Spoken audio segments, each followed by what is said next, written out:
നമസ്കാരം ഫ്രണ്ട്സ്, മറ്റൊരു മികച്ച IPOയുടെ വീഡിയോയിലേക്ക് എല്ലാവർക്കും സ്വാഗതം. ജൂൺ മാസത്തിൽ നമ്മൾ 5ഓളം IPOകൾ കണ്ടിരുന്നു. ആ 5 IPOകളും മികച്ച രീതിയിൽ സബ്സ്ക്രൈബ് ചെയ്യപ്പെട്ടു. നല്ല പ്രകടനമാണ് അത് കാഴ്ചവെച്ചുകൊണ്ടിരിക്കുന്നത്. എന്തായാലും ജൂലൈ മാസത്തിലെ ആദ്യത്തെ IPO ആണ് ഇപ്പോൾ വന്നിരിക്കുന്നത്. GR Infraprojects എന്ന് പറയുന്ന ഉദയപൂർ ബേസ്ഡ് ആയിട്ടുള്ള ഒരു കമ്പനിയാണിത്. റോഡ്സ് ആൻഡ് ബ്രിഡ്ജസ് ഒക്കെ നിർമ്മിക്കുന്ന ഒരു എഞ്ചിനീയറിംഗ് കമ്പനിയാണ്. രാജ്യത്തെ മികച്ച കമ്പനികളിൽ ഒന്ന് തന്നെയാണിത്. ഇതിൻ്റെ വിശേഷങ്ങളിലേക്ക് കടക്കുന്നതിന് മുമ്പ് ഞാൻ നിങ്ങളുടെ സനിൽ പെരുന്തോട്ടത്ത് ഞാൻ നിങ്ങളോട് അപേക്ഷിക്കുന്നത്, സബ്സ്ക്രൈബ് ചെയ്തിട്ടില്ലെങ്കിൽ ഈ വീഡിയോ നിങ്ങൾ സബ്സ്ക്രൈബ് ചെയ്യണം. ഇത് മുഴുവൻ കാണണം. കണ്ടു കഴിയുമ്പോൾ നിങ്ങൾക്ക് ഇഷ്ടപ്പെടുകയാണെങ്കിൽ ലൈക്ക് ചെയ്യണം. അതോടൊപ്പം തന്നെ ഫ്രണ്ട്സിനെ ഷെയർ ചെയ്ത് കൊടുക്കണം.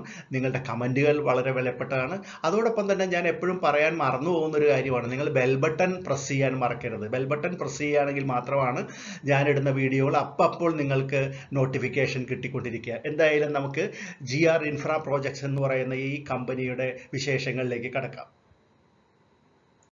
GR Infraprojects എന്ന് പറയുന്ന ഈ കമ്പനിയുടെ IPOയുടെ ഏറ്റവും വലിയ പ്രത്യേകത എന്താണെന്ന് വെച്ചാൽ, ഇതിൽ ഫ്രഷ് ഇഷ്യൂ ഒന്നുമില്ല. പുതിയ ഓഹരികൾ ഒന്നും തന്നെ ഇവർ ഇറക്കുന്നില്ല. നിലവിലുള്ള പ്രൊമോട്ടർമാരിൽ, ഇപ്പോൾ എക്സിസ്റ്റിംഗ് ഷെയർ ഹോൾഡേഴ്സിൽ കുറച്ചു പേര് അവരുടെ കൈവശമുള്ള ഓഹരികളിൽ ഒരു ചെറിയ ശതമാനം വിറ്റഴിക്കുന്നു. അതാണ് ഇതിൻ്റെ ഒരു പ്രത്യേകത. അതായത് കമ്പനിക്ക് ഈ IPO വഴി ലഭിക്കുന്ന പണം ഒന്നും തന്നെ കിട്ടുന്നില്ല. അതെല്ലാം തന്നെ പ്രൊമോട്ടേഴ്സ് കൊണ്ടുപോകും. അപ്പോൾ കമ്പനിക്ക് ഈ IPO വഴി പ്രയോജനം ഒന്നും കിട്ടുന്നില്ല. പക്ഷേ ഇതിലൊരു പ്രയോജനം എന്ന് പറയുന്നത്, നമ്മളെ പോലുള്ള ചെറുകിട ഇൻവെസ്റ്റേഴ്സ് അപ്ലൈ ചെയ്ത് ഈ ഓഹരികൾ കിട്ടുകയാണെങ്കിൽ ഈ നല്ല മികച്ച ഒരു കമ്പനിയിൽ നമുക്ക് ഓഹരി ഇടപാടുകാരായി തീരാൻ പറ്റും, ഓഹരി ഉടമകളായി മാറാനായിട്ട് സാധിക്കും എന്നുള്ളതാണ് ഇതിൻ്റെ പ്രത്യേകതയായിട്ട് പറയുന്നത്. ഇത് ഉദയപൂർ എന്ന് പറയുന്ന രാജസ്ഥാനിൽ, അവിടെയാണ് ഇതിൻ്റെ ഹെഡ് ക്വാർട്ടേഴ്സ്. മാത്രമല്ല ഇതിൻ്റെ രജിസ്ട്രേഡ് ഓഫീസ് വന്നിട്ട് അത് ഗുജറാത്തിലാണ്. രാജസ്ഥാനിലെ ഒരു ചെറിയ വില്ലേജ് ആയിട്ടുള്ള ഉദയപൂരിൽ ആരംഭിച്ച ഈ കമ്പനിയെക്കുറിച്ച് വളരെ മികച്ച അഭിപ്രായമാണ് ഉള്ളത്. മീഡിയയിൽ വന്ന ഒരു വാർത്തയുടെ തലക്കെട്ടാണ് ഞാൻ ഈ കൊടുത്തിരിക്കുന്നത്. Road paved with success from building roads in villages, the Udaipur based firm has become one of India's largest infrastructure companies. വളരെ നല്ല രീതിയിലുള്ളൊരു ഇംപ്രഷൻ ഈ കമ്പനി ഉണ്ടാക്കിയിട്ടുണ്ട്. കമ്പനിയുടെ പ്രൊമോട്ടർമാരിൽ ഒരാളായിട്ടുള്ള വിനോദ് കുമാർ അഗർവാളിൻ്റെ ചിത്രമാണ് ഈ കൊടുത്തിരിക്കുന്നത്. ഈ റോഡ് നിർമ്മാണ എഞ്ചിനീയറിംഗ് കമ്പനി, അതായത് നിർമ്മാണ വസ്തുക്കളുടെ ശേഖരണവും അതുപോലെ തന്നെ നിർമ്മാണ പ്രവർത്തനങ്ങളും നടത്തിക്കൊണ്ടിരിക്കുന്ന ഈ കമ്പനി 15ഓളം ഇന്ത്യൻ സ്റ്റേറ്റുകളിൽ അവരുടെ പ്രവർത്തനം വ്യാപിപ്പിച്ചിട്ടുണ്ട്. ഇപ്പോൾ ഈ അടുത്ത കാലത്തായിട്ട് അവർ റെയിൽവേ സെക്ടറിലേക്ക് റെയിൽവേ പ്രോജക്ട്സ് കൂടി ഏറ്റെടുത്ത് നടപ്പിലാക്കാൻ തുടങ്ങിയിട്ടുണ്ട്. ഈ എഞ്ചിനീയറിംഗ് കമ്പനിയുടെ പ്രധാന പ്രവർത്തനങ്ങളെ നമുക്ക് മൂന്നായിട്ട് തിരിക്കാം. 3 പ്രധാന പ്രവർത്തന മേഖലകളായിട്ട് തിരിക്കാം. ഒന്നാമത്തേത് ഈ എഞ്ചിനീയറിംഗ് സാമഗ്രികളുടെ ശേഖരണവും അത് വെച്ചുള്ള അവരുടെ നിർമ്മാണ പ്രവർത്തനങ്ങൾ, റോഡുകൾ, ഹൈവേകളൊക്കെയുള്ള നിർമ്മാണങ്ങൾ, അത് സിവിൽ എഞ്ചിനീയറിംഗുമായിട്ട് ബന്ധപ്പെട്ടതാണ്. രണ്ടാമത്തത് developments of roads or highways on a build operate transfer, അതായത് BOT എന്ന് നമ്മൾ സാധാരണ പറയാറില്ല, BOT ബേസിസിൽ. BOT ബേസിസ് എന്ന് പറഞ്ഞാൽ ഗവൺമെന്റിന്റെ കൺസെഷണൽ റേറ്റിലുള്ള ഫണ്ട് ഉപയോഗിച്ച് നിർമ്മിക്കുക. ഇവരാണ് നിർമ്മിക്കുക. അതിനുശേഷം 20-30 കൊല്ലം നല്ല പ്രവർത്തന ലാഭം ഉണ്ടാക്കിയതിന് ശേഷം അതിൻ്റെ ഉടമസ്ഥാവകാശം തിരിച്ച് ഗവൺമെന്റിലേക്ക് തന്നെ ട്രാൻസ്ഫർ ചെയ്ത് കൊടുക്കുന്ന ഒരു രീതിയാണ്.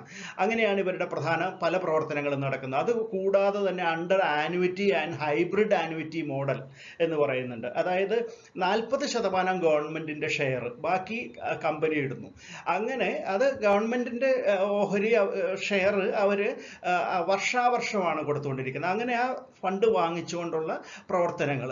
അത് കൂടാതെ മൂന്നാമത്തേതായിട്ട് പറയുന്നത് മാനുഫാക്ചറിങ് ആക്ടിവിറ്റീസ് ആണ്. അതായത് ഹൈവേ ആയിട്ട് ബന്ധപ്പെട്ട ആക്സസറീസ്, ഒരുപാട് കാര്യങ്ങൾ വരുമല്ലോ, അതൊക്കെയാണ് അവർ നിർമ്മിക്കുന്നത്. Bitumen manufacture, thermoplastic, road marking paint, electric poles, road signature and fabricate and galvanise metal crash barriers, അതായത് ടാറിൻ്റെ മാനുഫാക്ചർ, റോഡിലിടുന്ന ടാറിൻ്റെ മാനുഫാക്ചർ, പിന്നെ റോഡ് മാർക്ക് ചെയ്യാനുള്ള പെയിന്റ് ഉണ്ടാക്കുന്നു, പിന്നെ ഇലക്ട്രിക് പോൾസ്, റോഡിൽ സ്ഥാപിക്കാനുള്ള ബോർഡുകളും കാര്യങ്ങളും എല്ലാം ഉണ്ടാക്കുന്നത്, കൂടാതെ മെറ്റൽ ക്രാഷ് ബാരിയേഴ്സ്, റോഡിൽ ബാരിയേഴ്സ് വെക്കാനായിട്ടുള്ള ഇതെല്ലാം നിർമ്മിക്കുന്നതും ഇവരുടെ പ്രവർത്തനത്തിൻ്റെ ഭാഗമാണ്. ഇത്തരത്തിൽ 2006 മുതലുള്ള കണക്ക് നോക്കുകയാണെങ്കിൽ 100ഓളം വമ്പൻ പ്രോജക്ട്സ്, ഹൈവേ പ്രോജക്ട്സ് എല്ലാം ഈ കമ്പനി നടപ്പിലാക്കി കഴിഞ്ഞു.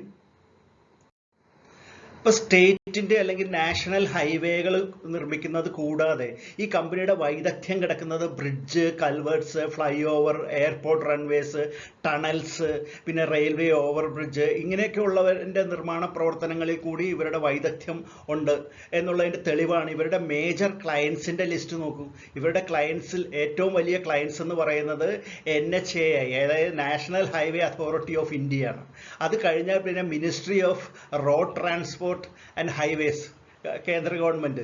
അത് പിന്നീട് സെൻട്രൽ പബ്ലിക് വർക്ക്സ് ഡിപ്പാർട്ട്മെന്റ്, അതും ഗവൺമെന്റാണ്. അപ്പോൾ സെൻട്രൽ ഗവൺമെന്റുമായി ചേർന്നുകൊണ്ട് രാഷ്ട്ര നിർമ്മാണ പ്രവർത്തനങ്ങളിൽ വളരെയധികം ഇടപെടുന്ന ഒരു കമ്പനിയാണ് ഇത്. ഈ കമ്പനിയുടെ ലിസ്റ്റിംഗ് ഒബ്ജക്റ്റ് എന്താണ്? എന്തായാലും ഈ ഓഹരി വിൽപ്പന വഴി കിട്ടുന്ന ഫണ്ട് കമ്പനിയിലേക്കല്ല പോകുന്നത്, കമ്പനിയുടെ അക്കൗണ്ടിലേക്കല്ല പോകുന്നത്. നമ്മൾ കണ്ടു, എക്സിസ്റ്റിംഗ് ഇപ്പോഴുള്ള ഓഹരി ഉടമകൾ അവരുടെ കൈവശമുള്ള ഓഹരിയുടെ ഒരു ചെറിയ ശതമാനം വിറ്റഴിക്കുകയാണ്. അപ്പോൾ അങ്ങനെ കിട്ടുന്ന ഫണ്ട് എന്തായാലും അവരാണ് കൊണ്ടുപോകുന്നത്. പിന്നെ എന്താണ് ഇതിൻ്റെ ഒരു ഗുണമെന്ന് ചോദിക്കുകയാണെങ്കിൽ, ഇവർ പ്രധാനമായിട്ട് ഉദ്ദേശിക്കുന്നത് ലിസ്റ്റിംഗ് ബെനിഫിറ്റ്സ് ആണ്. BSEയിലും NSEയിലും കമ്പനി ലിസ്റ്റ് ചെയ്യുമ്പോൾ ഉണ്ടാകുന്ന ബെനിഫിറ്റ്സ് ലക്ഷ്യമാക്കി മാത്രമാണ് ഇപ്പോൾ ഇങ്ങനെ ഒരു ലിസ്റ്റിംഗ് നടത്തുന്നത്. അതായത് കൂടുതൽ ജനങ്ങൾ പങ്കാളിത്തം വരും, കമ്പനിക്ക് കൂടുതൽ അറ്റൻഷൻ കിട്ടും പൊതുജനങ്ങളുടെ ഇടയിൽ, കൂടുതൽ ജനങ്ങളുടെ പങ്കാളിത്തം ഇതിലേക്ക് വരും എന്ന് മാത്രമല്ല, എക്സിസ്റ്റിംഗ് ഷെയർ ഹോൾഡേഴ്സിന്, ഇപ്പോൾ കമ്പനിയുടെ ഷെയർ ഹോൾഡേഴ്സിന് ലിക്വിഡിറ്റി ഉണ്ടാവും. ഓഹരികൾ വിൽക്കാനും വാങ്ങാൻ, ലിസ്റ്റഡ് അല്ലാത്ത കമ്പനികളുടെ ഓഹരികൾ വിറ്റഴിക്കാനും വാങ്ങാനും എല്ലാം വലിയ പ്രയാസമാണ്. അതൊരു പ്രശ്നം തന്നെയാണ്. എന്നാൽ ലിസ്റ്റഡ് കമ്പനി ആകുമ്പോഴത്തേക്കും എപ്പോൾ വേണമെങ്കിലും വിൽക്കുകയും വാങ്ങുകയും ചെയ്യാം. മാത്രമല്ല അതിൻ്റെ പ്രൈസ് ഡിസ്കവറി, ഇപ്പോൾ അതിൻ്റെ വില എത്രയാണെന്ന് നിങ്ങൾക്ക് മറ്റാൾക്കാരോട് ചോദിച്ചു നടക്കേണ്ട ആവശ്യമില്ല. നിങ്ങൾക്ക് വിരൽത്തുമ്പിൽ തന്നെ അത് ലഭ്യമായിരിക്കും. അത് കൂടാതെ ഫർദർ ഡെവലപ്മെൻറ്റ്സിന് കമ്പനി കൂടുതൽ ഇനി ഫ്യൂച്ചറിൽ കമ്പനിക്ക് ഡെവലപ്പ് ചെയ്യണമെന്നുണ്ടെങ്കിൽ ഫണ്ട് സ്വരൂപിക്കാനൊക്കെ വീണ്ടും ഒരു ഫോളോ ഓൺ പബ്ലിക് ഇഷ്യൂ ഒക്കെ നടത്താനായിട്ട് യാതൊരു പ്രയാസവുമില്ല. അതിൻ്റെ ഒരു സൗകര്യം കൂടി അവർക്ക് കിട്ടുന്നതാണ്. പിന്നെ ലിസ്റ്റഡ് കമ്പനി എന്ന് പറയുമ്പോൾ ഉള്ളൊരു ഇമേജ് ഉണ്ട്, കമ്പനി പബ്ലിക് റിലേഷൻസിൽ വരുന്ന ഒരു കാര്യമാണ്. കമ്പനിയുടെ ഇമേജിന് ഒരു ലിസ്റ്റഡ് കമ്പനി എന്നുള്ള ഒരു ഇമേജ് കൂടി ലഭിക്കും എന്നൊക്കെയുള്ളതാണ് ലിസ്റ്റിംഗ് ബെനിഫിറ്റ്സ് എന്ന് നമ്മൾ സാധാരണ നിലയിൽ പറയാറുള്ളത്. അപ്പോൾ അത് കിട്ടുന്നതിന് വേണ്ടിയിട്ടും കൂടിയാണ് ഇപ്പം പെട്ടെന്ന് ഇങ്ങനെ ഒരു ലിസ്റ്റിംഗ് ഈ കമ്പനി നടത്താൻ തീരുമാനിച്ചത്. കമ്പനിയുടെ പ്രധാന പ്രൊമോട്ടേഴ്സിൻ്റെ കുറച്ച് പേരുടെ ലിസ്റ്റാണ് ഈ കൊടുത്തിരിക്കുന്നത്. വിനോദ് കുമാർ അഗർവാൾ, അജേന്ദ്രകുമാർ അഗർവാൾ, പുരുഷോത്തം അഗർവാൾ, പിന്നെ ലോകേഷ് ബിൽഡേഴ്സ് പ്രൈവറ്റ് ലിമിറ്റഡ് എന്ന് പറയുന്ന കോർപ്പറേറ്റ് കമ്പനിയും.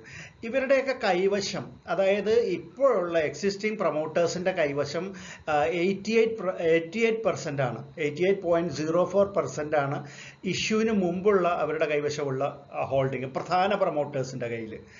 88% ഇപ്പോൾ ഉണ്ട്. അതിൻ്റെ ശേഷം വരുന്നത് എത്രയാണെന്ന് നമുക്കിപ്പോൾ വ്യക്തമായിട്ടില്ല. ഇപ്പോഴത്തെ പ്രൊമോട്ടർമാരിൽ ആരൊക്കെ എത്രയൊക്കെയാണ് വിൽക്കുന്നത് എന്നുള്ളതിൻ്റെ ഒരു ലിസ്റ്റാണിത്. ഇത് ഈ കഴിഞ്ഞ ദിവസം ഒരു പത്രത്തിൽ, അതായത് ഫിനാൻഷ്യൽ എക്സ്പ്രസ്സിൽ വന്ന ഒരു റിപ്പോർട്ടിൽ കണ്ട പോയിന്റ്സ് ഞാൻ ഇട്ടിരിക്കുന്നതാണ്. ഇതിൻ്റെ നമ്പർ ഓഫ് ഷെയർസും ആരൊക്കെയാണ് വിൽക്കുന്നതെന്നുള്ള ലിസ്റ്റ് കണ്ടു. അതാണ് ഈ കൊടുത്തിരിക്കുന്നത്. ഇനി നമുക്ക് കമ്പനിയുടെ ഫിനാൻഷ്യൽ പെർഫോമൻസിലേക്ക് ഒന്ന് നോക്കാം. ഇത് കോടിയിലാണ് ഈ കണക്ക് കൊടുത്തിരിക്കുന്നത്.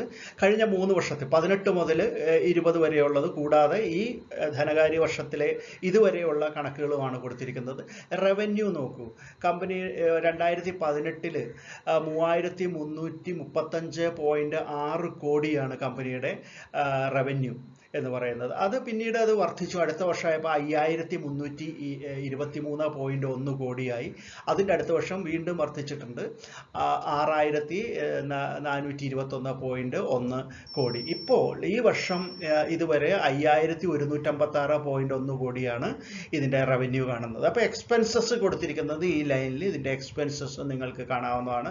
കോംപ്രിഹെൻസീവ് ഇൻകം എന്ന് പറയുന്നത് പിരിഞ്ഞ് കിട്ടാനൊക്കെയുള്ള അവരുടെ ഇൻകം, ഇത് അതിൽ കണക്കിൽ സാധാരണ ബാലൻസ് ഷീറ്റിൽ ഫിനാൻഷ്യൽ സ്റ്റേറ്റ്മെന്റിൽ കാണാത്ത ഇൻകമാണ് ഇത്രയും ഉണ്ട്.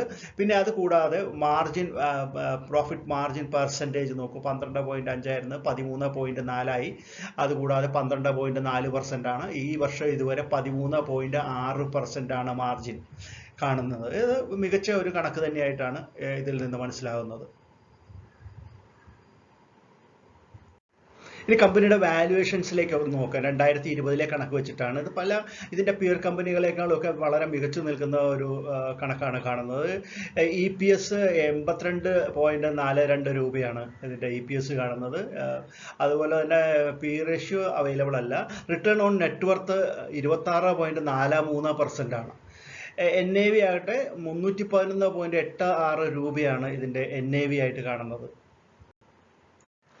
ഗ്രില്ല് അല്ലെങ്കിൽ GR Infraprojects Ltd കോമ്പറ്റേറ്റീവ് സ്ട്രെങ്തിനെ കുറിച്ച് നമ്മൾ നേരത്തെ പറഞ്ഞതാണ്. ഇവരുടെ സ്റ്റേറ്റ് നാഷണൽ ഹൈവേകളുടെ നിർമ്മാണം കൂടാതെ ഈ പറഞ്ഞ പോലെ കൽവേർട്സ്, ഫ്ലൈഓവർ, എയർപോർട്ടിൻ്റെ റൺവേകൾ, ടണൽസ്, പിന്നെ റെയിൽവേ ഓവർബ്രിഡ്ജുകൾ, ഇതിൻ്റെ എല്ലാം നിർമ്മാണത്തിലുള്ള അവരുടെ എക്സ്പെർട്ടൈസ് അതൊന്ന് എടുത്തു പറയേണ്ടതാണ്. പിന്നെ സ്ട്രോങ് പ്രൊജക്റ്റ് എക്സിക്യൂഷൻ കേപ്പബിലിറ്റി, ഇവരുടെ ഇത്രയും നാളത്തെ എക്സ്പീരിയൻസ്, പിന്നെ ഏറ്റവും മികച്ച ഹെൽത്തി ആയിട്ടുള്ള ഫിനാൻഷ്യൽ പെർഫോമൻസ് ട്രാക്ക് റെക്കോർഡുണ്ട് കമ്പനിക്ക്.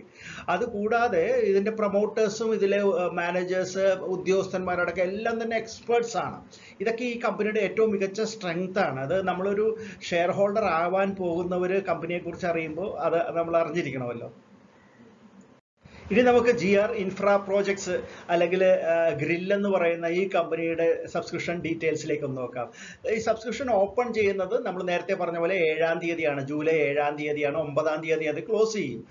പ്രൈസ് ബാൻഡ് 828-837 എന്നാണ് പ്രൈസ് ബാൻഡ്. ബുക്ക് ബിൽഡിംഗ് മെത്തേഡാണിത്. അപ്പോൾ 837 രൂപയാണ് കട്ട് ഓഫ് പ്രൈസ് ഓരോ ഓഹരിക്ക് നമ്മൾ മുടക്കേണ്ട തുക. ഫ്രഷ് ഇഷ്യൂ ഇല്ല. ഓഫർ ഫോർ സെയിൽ, ഓഹരി ഉടമകൾ വിൽക്കുന്ന, ഇപ്പോഴത്തെ ഓഹരി ഉടമകൾ വിൽക്കുന്ന നമ്പർ ഓഫ് ഷെയർസ് എന്ന് പറയുന്നത് 1,15,00,000 ചില്ലുവാനും ഓഹരികളാണ്. അതാണ് അതിൻ്റെ ഇഷ്യൂ സൈസ് എന്ന് പറയുന്നത്. അപ്പോൾ മിനിമം ലോട്ട് സൈസ് എത്രയാണ്? ഒരാൾ അപേക്ഷിക്കേണ്ട ഏറ്റവും മിനിമം ഷെയർസ് എത്രയാണ്? 17 ഓഹരിയാണ്. 17 ഓഹരി അപേക്ഷിക്കുമ്പോൾ വില എത്ര വരും? നമ്മൾ മുടക്കേണ്ടി വരുന്നത് 14,229 രൂപയാണ്. ഇതിൻ്റെ ഫേസ് വാല്യൂ എന്ന് പറയുന്നത് 5 രൂപയാണ്. ഈ ഓരോ ഓഹരിയുടെ ഫേസ് വാല്യൂ എന്ന് പറയുന്നത്.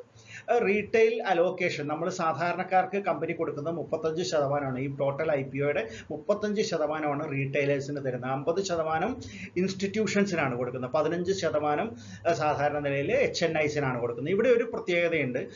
കുറച്ച് ഷെയർസ്, അതായത് 2.25 ലക്ഷം ഓഹരികൾ, 2.25 ലക്ഷം ഓഹരികൾ എംപ്ലോയീസിന് വേണ്ടിയിട്ട്, അപേക്ഷിക്കുന്ന എംപ്ലോയീസിന് കൊടുക്കാൻ വേണ്ടിയിട്ട് കമ്പനി മാറ്റിവെച്ചിരിക്കുന്നു എന്നുള്ളൊരു നല്ല കാര്യം കൂടി കമ്പനി ചെയ്യുന്നുണ്ട്. അപ്പോൾ ലിസ്റ്റിംഗ് വന്നിട്ട് NSEയിലും BSEയിലുമാണ് കമ്പനി ലിസ്റ്റ് ചെയ്യും. NSEയിലും BSEയിലും ലിസ്റ്റ് ചെയ്യുന്നുണ്ട്.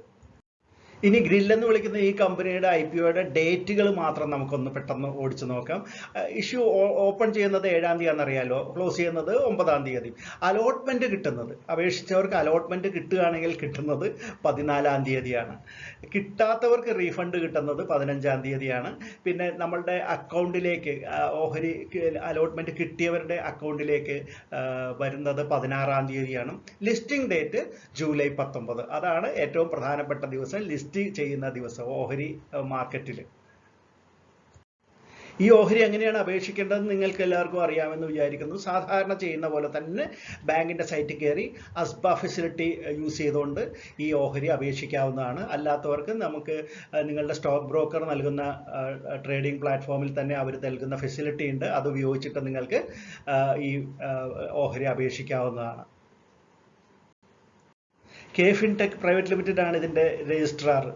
പിന്നെ ലീഡ് മാനേജേഴ്സ് എന്ന് പറയുന്നത് Equirus capital private limited, HDFC bank, ICICI securities, Kotak Mahindra capital, Motilal Oswal investment, SBI capital market, ഇവരെല്ലാമാണ് ഇതിൻ്റെ ലീഡ് മാനേജേഴ്സ് എന്ന് പറയുന്നത്. അപ്പോൾ ഈ ഓഹരിയെക്കുറിച്ചുള്ള ഒരു പരിപൂർണമായിട്ടുള്ളൊരു ചിത്രം നിങ്ങൾക്ക് കിട്ടിക്കഴിഞ്ഞു എന്നാണ് ഞാൻ വിചാരിക്കുന്നത്. ഇത് നിങ്ങൾക്ക് ഇഷ്ടപ്പെട്ട് കാണുമെന്ന് വിചാരിക്കുന്നു. ഇഷ്ടപ്പെട്ടെങ്കിൽ ലൈക്ക് ചെയ്യാൻ മറക്കരുത്, നിങ്ങളുടെ സുഹൃത്തുക്കൾക്ക് ഷെയർ ചെയ്ത് കൊടുക്കാൻ മറക്കരുത്. നിങ്ങളുടെ കമൻറ്റുകൾ വളരെ വിലപ്പെട്ടതാണ്. നിങ്ങൾ ബെൽ ബട്ടൺ അമർത്തുകയും സബ്സ്ക്രൈബ് ചെയ്യുകയൊക്കെ ചെയ്യണം.